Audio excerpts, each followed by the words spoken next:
वास्तव न्यूज में स्वागत है आपका। मैं हूं सत्तार। सीनियर जाने माने वकील एमएम सुतार अर्थात काजी वकील भी है। आसपास वकीलों का आज ये मीडिया की तरह ये समझाना है ताकि कांग्रेस सरकार यानी कि सिद्धरामैया जी को अब तो कांग्रेस पार्टी मजबूत करना है। अब ऐसा नहीं हो पा रहा। कांग्रेस पार्टी आते आते दिनों में खोखला ही होता जा रहा है। अब तो कांग्रेस पार्टी के जाने माने जो नेता है, भारत देश के ही क्यों ना कहे, राहुल गांधी, उनको तो शायद फिक्र ही नहीं है ताकि अब चुनाव जो आ गया है बड़ी तादाद से लड़ने का चुनाव है। और ऐसे चुनाव में इन्होंने राहुल गांधी पाद यात्रा, पैदल यात्रा और टूर न जाने शहर शहर गांव गांव घूमने लग गए हैं। आज इन्हीं सोच समझकर इसी मुद्दे पर आ गए।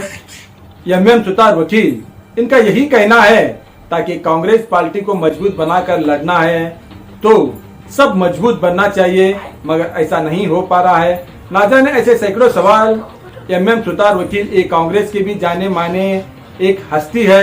आज उनको इतना तजुर्बा है जो राजनीति के लिए शायद विजयपुर शहर में किसी को कम होगा। मतलब ओल्ड इज गोल्ड होता है। उन्हीं में से एक एमएम सुतार वकील राजनीति में और वकालत में ओल्ड इज गोल्ड एक वकील है। आज उन्हीं की जुबान से सुनाएंगे क्या कहते हैं राजनीति की बातें, उन्हीं की जुबान से सुनाएंगे, देखेंगे एक रिपोर्ट में।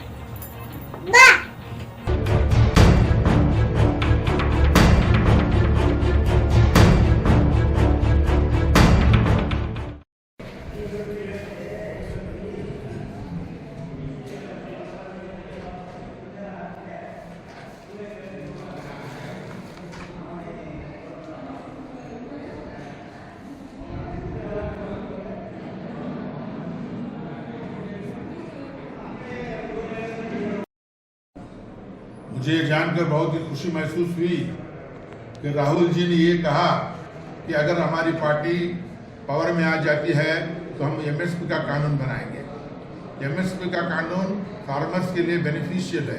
आज जो दिल्ली में स्ट्राइक चल रहा है वो एमएसपी कानून के लिए ही चल रहा है और बीजेपी सरकार उसको सहमत नहीं कर रही है और उन पर लाठी प्रहार किया जा रहा है, उन पर वाटर शेडिंग किया जा रहा है। ये प्योरली अनकॉन्स्टिट्यूशनल है, इलीगल है।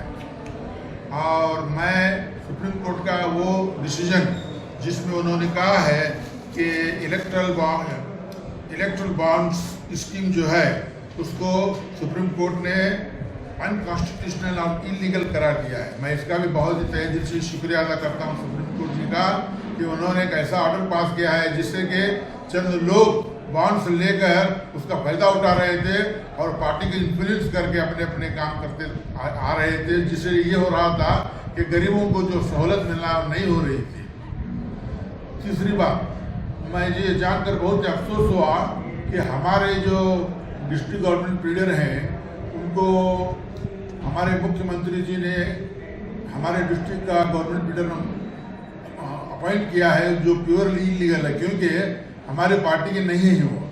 जबकि हमारे पार्टी में बहुत ही सीनियर एडवोकेट्स हैं जो कांग्रेस पार्टी में 40 साल 50 साल से काम कर रहे हैं। उनको डिस्ट्रिक्ट गवर्नमेंट लीडर बनाने के बजाय आज हमारे दूसरे आदमी को जो हमारे पार्टी से कनेक्टेड नहीं है उसको डिस्ट्रिक्ट गवर्नमेंट लीडर बनाया गया है। ये बहुत ही अफसोसनाक है। मैं मुख्यमंत्री से आग्रह करता हूँ कि इसको इमीडिएटली वो चेंज करके एनी सीनियर मैन, मैं ये नहीं कहता कि उनको बनाया उनको बनाया, any senior man who is working in the party since a long time and who has served the party, Congress party, he should be appointed as a district government leader. It's a very sorry state of the affair that our chief minister is not taking anything seriously. Whenever you pass any order, you must consider the pros and cons. जो हमारा आदमी party का है या नहीं है। और इससे आश्रय कमेटी भी बनाई गई है। आश्रय कमेटी में भी कांग्रेस के लोगों को नहीं लिया गया है, अनकनेक्टेड लोगों को जो है अपॉइंटमेंट के नॉमिनेट किया गया है। They are all illegal, they are all against the parties interest. आप एक तरफ कहते हैं कि पार्टी का ऑर्गेनाइजेशन स्ट्रांग हो, हमें वो इलेक्शन जीतना है, ये इलेक्शन जीतना है। जब करने की बात आती है तो आप जो है अपने अपने लोगों का अपॉइंटमेंट करते हैं, नॉमिनेशन करते हैं। That is not good for the party. Party has got a very good future provided the chief minister and president of our party they should make proper selections आपको पिछले हफ्ते आपका स्टेटमेंट था कि सीनियर लोगों को हमें एमपी का टिकट देंगे, लेकिन मैं जब लिस्ट देखा तो मेरे को वंडरफुल लगा कि एक दिल्ली के लीडर को जिसको हमारी स्टेट अनकनेक्टेड है उसको एमपी बनाया गया है। जो नसीर खान है वो पहले ऑलरेडी 2 बार एमपी रह चुके हैं, फिर उनको कंटिन्यू किया। ये कहाँ की सीनियरशिप है? हमारे जैसे बहुत सारे सीनियर लोग हैं, उनको कोई स्कोप नहीं मिल रहा है। Nobody is there to take care of the senior leaders in the party. That's why they are suffering a lot.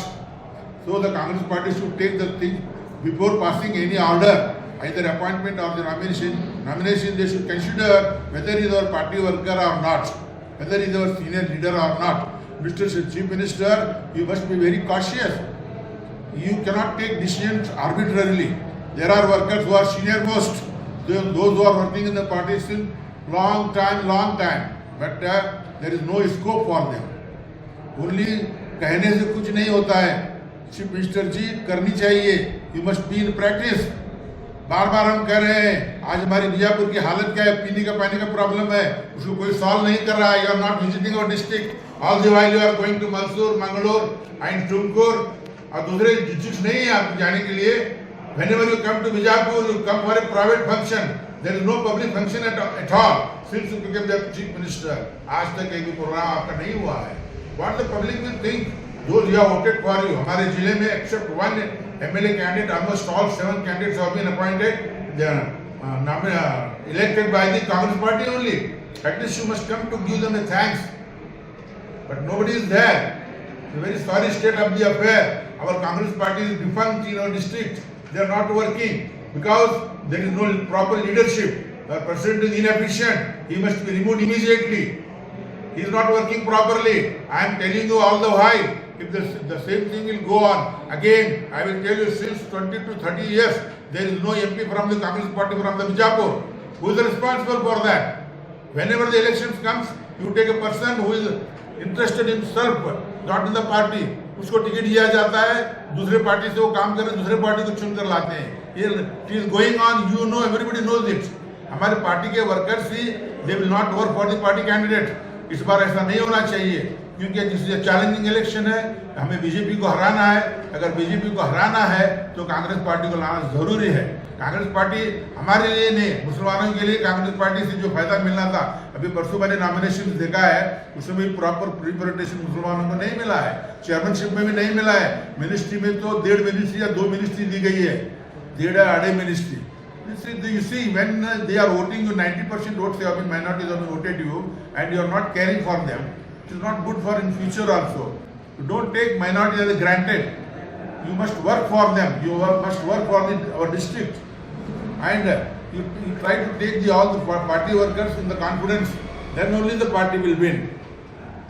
Thank you for giving me an opportunity to express my opinions.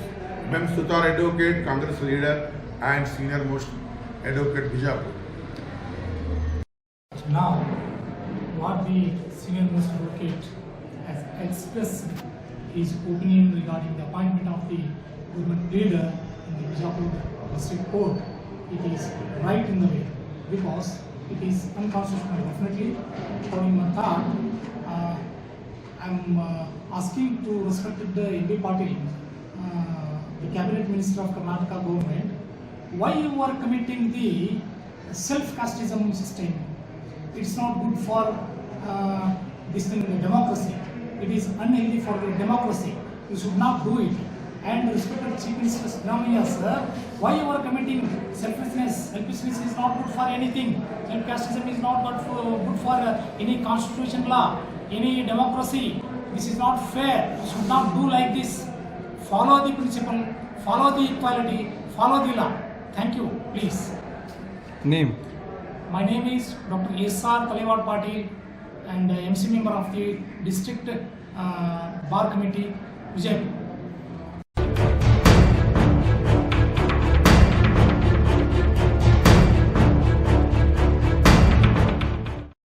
आज मुझे बड़ी खुशी हो रही है कि आज हम अपना जो हालात एक्सप्रेशन जो सुतार साहब जो सीनियर लीडर हैं हमारे कांग्रेस के और एडवोकेट्स भी हैं, उन्होंने जो मैं उसको मुतफिक हूँ उनकी राय मशवरे से, और मैं कहना चाहता हूं कि आज हिंदुस्तान में जो सेकुलर मुल्क है, सेकुलर कंट्री है, जहां पर डेमोक्रेसी है, आर्टिकल 14, 19, 21 यानी फ्रीडम ऑफ एक्सप्रेशन भी छीना जा रहा है हमारे से, इक्वालिटी बिफोर लॉ भी छीना जा रहा है। और हमसे बड़ी अफसोस के साथ कहना पड़ रहा है कि हिंदुस्तान में हो क्या रहा है। आप देखिए कि जो पंजाब से फार्मर्स आ रहे हैं, फार्मर्स को रोका जा रहा है। किस तरह से रोका जा रहा है? ये अनकॉन्स्टिट्यूशनल है, इलीगल है, क्योंकि वो लोग बात करना चाह रहे हैं लेकिन गवर्नमेंट आके बात नहीं करना चाह रही है उनसे। उनको जो है ये उनके ऊपर जो लाठीचार्ज की जा रही है, उनको पानी डाला जा रहा है, उनको गैस छोड़ा जा रहा है। ये सब कहाँ का कानून है साहब? हिंदुस्तान का कानून ऐसा नहीं है। ये सेकुलर कंट्री है। यहाँ पर हम जो है कॉन्स्टिट्यूशन के इसके ऊपर चल रहे हैं। हम ना बोलने का भी हक है, हमें साथ रहने का भी हक है। ये हिंदुस्तान एक गुलदस्ता है। इस गुलदस्ते के अंदर हर फूल खिलता है और हम यहाँ पर हर जात पात के लोग यहाँ पर रहते हैं हिंदुस्तान के अंदर। यहाँ पे हिंदू भी है, मुस्लिम भी है, सिख भी है, ईसाई भी है। हम सब भाई भाई की तरह सालों से रहते आ रहे हैं। लेकिन ये लोग चाह रहे हैं कि इनको किस तरह से इनको तोड़ा जाए, इनका जो है आपस में लड़ाया जाए, डिवाइड एंड पॉलिसी रूल खेला जाए। ये बहुत अफसोस हो रहा है हमें देखते हुए। और यहाँ पर जो बीजापुर के अंदर जो हमारे जो बताए सुल्तान साहब ने, जो हमारे लीडर हैं कांग्रेस के सीनियर मोस्ट, और उन्हें कह रहे हैं कि यहाँ पे डीजेपी पे अपॉइंटमेंट किया जाता है तो ये देखा जाता है कि कौन पहचान वाला है, कौन नहीं पहचान, कांग्रेस पे काम करो या न करो। लेकिन कांग्रेस की जो एक अहमियत है, कांग्रेस का एक जो वजन है, वो रख कर काम करना चाहिए। मैं रिक्वेस्ट करता हूँ हमारे चीफ मिनिस्टर साहब से, सिद्धरामैया साहब से, कि आप देखो कौन लीडर कितने सालों से काम कर रहे हैं आपके अंदर, कितने सालों से आप काम कर रहे हैं, उनको देखकर अपॉइंट किया जाए। हिंदुस्तान के कानून को जो है सामने रखते हुए, कॉन्स्टिट्यूशन को सामने रखते हुए आज जो किया जा रहा है, जो है इलीगल है, अनकॉन्स्टिट्यूशनल है। और देखो जात पात पे लड़ाकर किसी को मॉब लिंचिंग किया जा रहा है, किसी को मारा जा रहा है, किसी को तोड़ा जा रहा है। एक बोलने से मुफ्ती अजहर साहब को लेके जाके अंदर डालते हैं। यहाँ तो खुला बोल रहे हैं कि हम काटेंगे, मारेंगे, तोड़ेंगे। उनके ऊपर ना केस दर्ज होता है, ना एफआईआर होता है, ना कंप्लेंट होता है। ये कहाँ का कानून है? ये कानून तो हिंदुस्तान का नहीं है, ऐसा नजर आ रहा है हमें। इसलिए जो है हमें जो हक बनता है, जो कॉन्स्टिट्यूशन में रहकर जो है हमें करना है, उसके अंदर लीगली तौर पर करेंगे। ये मैं इतना कहते हुए मैं जो है सुल्तान साहब के राय से मुतफिक हूँ। मैं अपनी बात को खत्म करता हूँ। ಡಿ.ಎಸ್. ಕಾಜಿ ಅಡ್ವೊಕೇಟ್ ಬಿಜಾಪುರ. ಇವತ್ತಿನ ದಿವಸ ನಾವು ಹೇಳೋದಂದರೆ ನಮ್ಮ ಸುಪ್ರೀಂ ಕೋರ್ಟು ಟೈಮ್ ಬಾಂಡ್ ಬಂದ ಎಲೆಕ್ಟ್ರಿಕಲ್ ಟೈಮ್ ಬಾಂಡ್ ಅಂದರೆ ಚಂದ ಅಂದರೆ ಪಾರ್ಟಿಗೆ ಒಂದು ದೇಣಿಗೆ ಕೊಡೋದು ಅಂತ ಮಾಡಿತ್ತು. ಅದು ಸುಪ್ರೀಂ ಕೋರ್ಟ್ ಅದು ಇವತ್ತು ಕಾನೂನನ್ನು ಕಿತ್ತು ಹಾಕಿದೆ. ಅದಕ್ಕೆ ನಾವು ಸುಪ್ರೀಂ ಕೋರ್ಟಿಗೆ ಭಾಳ ಆಭಾರಿಯಾಗಿದ್ದೇನೆ. ಇದರಿಂದ ಬ್ಲ್ಯಾಕ್ ಅಮೌಂಟನ್ನು ವೈಟ್ ಮಾಡಲಿಕ್ಕೆ ಹೊಟ್ಟಿದ್ರು ಅವರು. ಅದಕ್ಕೆ ತಡೆ ಹಿಡಿದಿದ್ದಕ್ಕೆ ಭಾಳ ಉತ್ತಮವಾಗಿದೆ. ಇದರಿಂದ ನಮ್ಮ ದೇಶಕ್ಕೆ ಒಂದು ಲಾಭದಾಯಕವಾಗಿದೆ. ಸುಪ್ರೀಂ ಕೋರ್ಟ್ ಮಾಡಿದ ಕೆಲಸ ಭಾಳ ಬುದ್ಧಿದಾಗಿದೆ. ಇದಲ್ಲದೆ ಹಾಗೆ ನಮ್ಮ ಕಾಂಗ್ರೆಸ್ ಪಾರ್ಟಿ ಒಂದು ಸೆಕ್ಯುಲರ್ ಪಾರ್ಟಿ ಅಂತ ನಾವು ತಿಳ್ಕೊಂಡಿದ್ದೀವಿ. ಆದರೆ ಇವತ್ತಿನ ದಿವಸ ಅವರು ಯಾರು ಕಾಂಗ್ರೆಸ್ಸಲ್ಲಿ ಕೆಲಸ ಮಾಡಿದ್ದಾರೆ ಇಲ್ಲ ಅಂತ ತಿಳಿಲಾರದೆ ಬೇರೆ ಜನರಿಗೆ ಆ ಸ್ಕೋಪ್ ಕೊಟ್ಟಿದ್ರಿ. ಆ ಸ್ಕೋಪ್ ಕೊಡಬಾರ್ದು. ಅದನ್ನು ನೋಡಿಕೊಂಡು ಕರೆಕ್ಟವಾಗಿ ಮಾಡಿಕೊಂಡು ಅವರಿಗೆ ಒಳ್ಳೆಯ ಜಾಗವನ್ನು ಕೊಟ್ಟು ಅವರಿಗೆ ಸಹಕರಿಸಬೇಕಂತ ನಾನು ವಿನಂತಿ. ನನ್ನ ಹೆಸರು ಆರ್.ಎ. ಶೆಟ್ಟಿಕರ್, ವಕೀಲರು, ಬಿಜಾಪುರ.